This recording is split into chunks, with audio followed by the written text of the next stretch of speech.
نیابت اور خلافت۔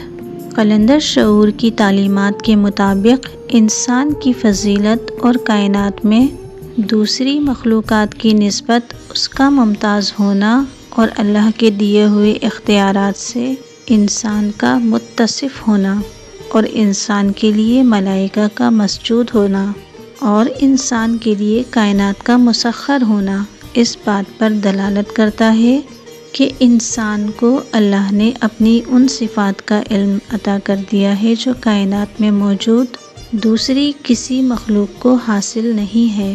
یہ وہ علم ہے جس کو جان کر پڑھ کر کوئی بندہ کائنات میں اپنی ممتاز حیثیت سے واقف ہو جاتا ہے۔ یہ سارا کا سارا علم اس نظام سے متعلق ہے جس نظام کے تحت کائنات چل رہی ہے۔ ایک صاحب علم بندہ اس بات سے واقف ہوتا ہے کہ سورج کیا ہے، چاند کیا ہے، ستارے کیا ہیں، فرشتوں کی مخلوق کیا ہے، اللہ نے جنات کو کس شکل و صورت میں پیدا کیا اور جنات کی عادت و اطوار کیا ہیں، ایک نظام شمسی میں کتنے سیارے کام کرتے ہیں اور ایک کہکشاں میں کتنے نظام ہائے شمسی متحرک ہیں۔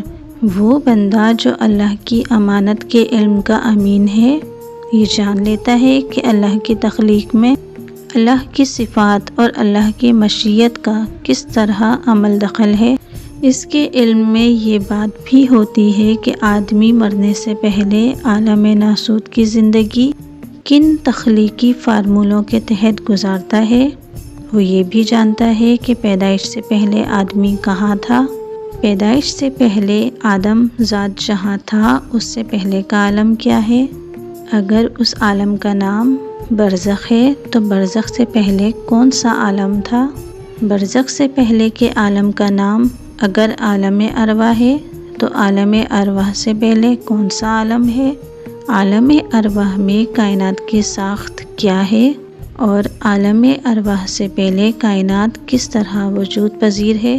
کن کے بعد کائنات اور کائنات کے افراد نوعی اعتبار سے کس قسم کے حواس اور کس قسم کے ادراک رکھتے تھے اور کن سے پہلے افراد کائنات کی حیثیت کیا تھی، یہ بات بھی اس کے علم میں ہوتی ہے کہ پیدا ہونے کے بعد سے قیامت تک کی زندگی کن ضابطوں پر قائم ہے۔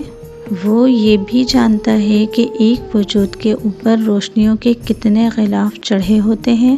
اللہ کے اس علم کی بدولت اس کے مشاہدے میں یہ بات بھی آ جاتی ہے کہ روشنیوں کے وجود کے اوپر نور کے کتنے غلاف ہیں۔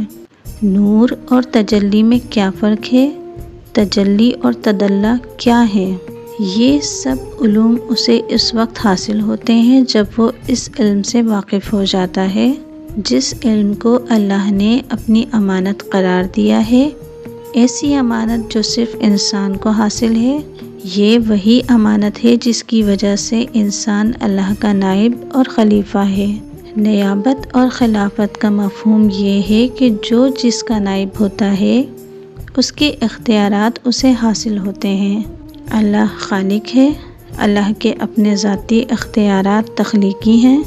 انسان جب زمین پر اللہ کا نائب بنا دیا گیا تو اسے بھی اللہ کے تخلیقی اختیارات منتقل ہو گئے۔